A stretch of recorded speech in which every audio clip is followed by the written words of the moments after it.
అదే RTV app వార్తల్ని క్షణాల్లో చదివే అవకాశం ఉంటుంది. ఒక న్యూస్ పేపర్, ఒక టెలివిజన్ ఛానల్ మీ చేతుల్లో ఎప్పుడూ ఉంటాయి. ఆఫ్రికాలోని సూడాన్ లో ఘోరం జరిగింది.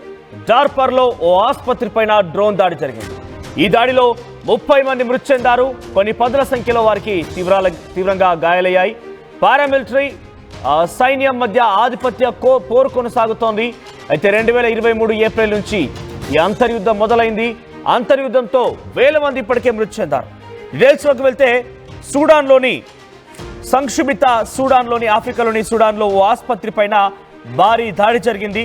డార్ఫర్ ప్రాంతంలో ఉన్నటువంటి ఎల్ ఫరేషిలోని ఓ ఆసుపత్రి పైన డ్రోన్ దాడి జరగడంతో సుమారుగా 30 మంది ప్రాణాలు కోల్పోయారు, పలువురు గాయపడ్డారు. ఇక అత్యవసర సేవలు అందిస్తున్నటువంటి ఆ కేంద్రం ఇప్పుడు ధ్వంసమైందని వైద్య వర్గాలు వెల్లడించాయి. 2023 ఏప్రిల్ నుంచి సూడాన్ పైన పట్టు కోసం సైన్యం, పారామిలిటరీ, ర్యాపిడ్ ఫోర్స్ బలగాలు పోరు కొనసాగిస్తున్నాయి. అయితే ఏ గ్రూపు ఈ చర్యకు పాల్పడిందో తెలియాల్సి ఉందని అంతర్జాతీయ మీడియా కథనాలు చెప్తున్నాయి. సూడాన్లో ఒక డ్రోన్ దాడి 30 మంది ప్రాణాలని గాల్లో కలిపేసింది. పదుల సంఖ్యలో వారంతా కూడా మరణించారు. ఏప్రిల్ 15వ తేదీ నుంచి కూడా ఈ యొక్క అంతర్యుద్ధం మొదలైంది. వేల సంఖ్యలో ఇప్పటికే మృతి చెందినట్టు తెలుస్తోంది. అంతర్యుద్ధం ఆర్మీకి మధ్య, పారామిలిటరీ ఫోర్స్ కి మధ్య కొనసాగుతోంది. ఆధిపత్య పోరులో ఇప్పటికే వేలాది మంది మరణించారు. రీసెంట్ గా నిన్న సాయంత్రం ఈ ఘటన చాలా పెద్ద మొత్తంలో చోటు చేసుకుంది. డ్రోన్ దాడితో హాస్పిటల్లో ఉన్నటువంటి 30 మంది మృతి చెందారు. అత్యవసర సేవలు నిలిచిపోయాయని చెప్పి వైద్య వర్గాలు చెప్తున్నాయి. మొత్తం మీద సూడాన్ లో ఈ దాడి కారణంగా పదుల సంఖ్యలో వారంతా కూడా గాయాల పాలయ్యారు, 30 మంది మరణించారు. అయితే ఆ సంక్షోభాన్ని ఆపేందుకు అంతర్జాతీయంగా పలు దేశాలు ప్రయత్నాలు చేసినా కూడా అది ఫలించడం లేదు.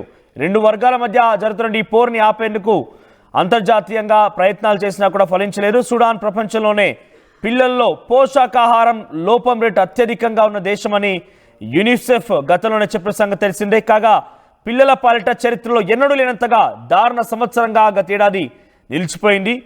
యుద్ధాలు, ఘర్షణల కారణంగా ప్రపంచవ్యాప్తంగా బాలల భారీ సంఖ్యలో నిరాశ్రయులయ్యారు. ఇక ఏకంగా 47.3 కోట్ల మంది బాలుల సంరక్షణ ప్రాంతంలో నివసిస్తూ ఉన్నారు. 6గురిలో ఒకరికంటే ఎక్కువ మంది కళ్ళలో ప్రాంతాల్లో నివసిస్తూ ఉన్నారు. ఒకప్పుడు పేదరికం, కరువు వంటి వాటితో అల్లాడే పిల్లలు ఇప్పుడు ఘర్షణలో సమిధులవుతున్నారు. చదువు, మాట అటుంచి వారికి పోషకాహారమే గగనమైపోయింది. గాజా, సుడాన్, ఉక్రెయిన్ సహా ప్రపంచవ్యాప్తంగా ఘర్షణలో బాలల విపరీతంగా సతమతం ఉన్నట్టుగా ఐరాస బాలల సంస్థ యూనిసెఫ్ తెలియచెప్పింది. ఒకసారి మీరు చూడొచ్చు ఆర్టీవీ స్క్రీన్ పైన డ్రోన్ దాడికి సంబంధించి, డ్రోన్ దాడి తర్వాత అక్కడ ఏ స్థాయిలో మంటలు ఎగిసిపడ్డాయి అనేది. సో ఆర్టీవీ స్క్రీన్ పైన మీరు చూడొచ్చు. డ్రోన్ దాడి తర్వాత హాస్పిటల్లో ఒక్కసారిగా మంటలు ఎగిసిపడ్డాయి. ఆ పొగ, దట్టమైన పొగ కమ్ముకుంది. ఆ ప్రాంతం అంతా ఒక్కసారిగా అల్లడిల్లిపోయింది. ఆ డ్రోన్ దాడి తర్వాత చూడండి ఎక్కడి నుంచి ఆ డ్రోన్ వచ్చిందనేది కూడా మనం చూడొచ్చు. ఆల్జిల్ రిఫైనరీ దగ్గర నుంచి కూడా ఆ డ్రోన్ ప్రయోగించబడింది. హాస్పిటల్లోని ఒక ఫ్లోర్కి పెద్ద ఎత్తున అక్కడికి చొచ్చుకొచ్చింది ఆ డ్రోన్. రావడంతో ఒకసారిగా బ్లాస్ట్ అయింది. అక్కడ బిల్డింగ్ మొత్తం కూడా ఒకసారిగా చెల్లా చెదరైపోయింది. దాంట్లో ఉన్నటువంటి ఆ పరికరాలని కూడా కాలి బూడిదైపోయాయి. మిగిలిన చోటంతా కూడా కొంత అస్తవ్యస్తంగా పరిస్థితి నెలకొంది. మనం చూడొచ్చు ఆ గ్రీన్ కలర్లో కనిపించే దాని దగ్గరే హాస్పిటల్కి సంబంధించి యానవాళ్ళు, హాస్పిటల్ పైనే దాడి జరిగింది. సో ఆ సమయంలో సుమారుగా కొన్ని వందల సంఖ్యలో హాస్పిటల్లో చికిత్స తీసుకుంటూ ఉన్నారు.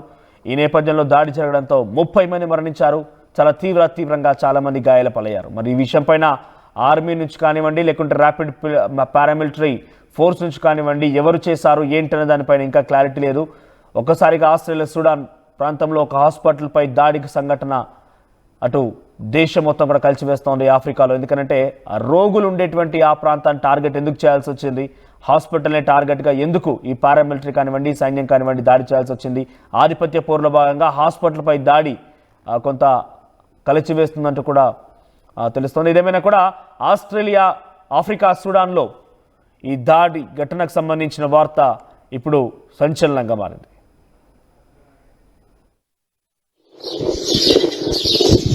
حريق ضيوف بقول ده زحام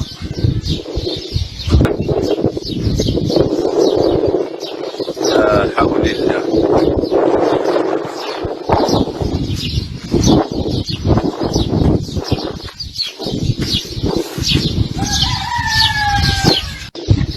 الجيل الآن عن الدخان. మరిన్ని వీడియోస్ కోసం ఛానల్ ని సబ్స్క్రైబ్ చేయండి, లేటెస్ట్ అప్డేట్స్ కోసం వాట్సాప్ ఛానల్ ని ఫాలో చేయండి అండ్ లింక్ డిస్క్రిప్షన్ లో ఉంది.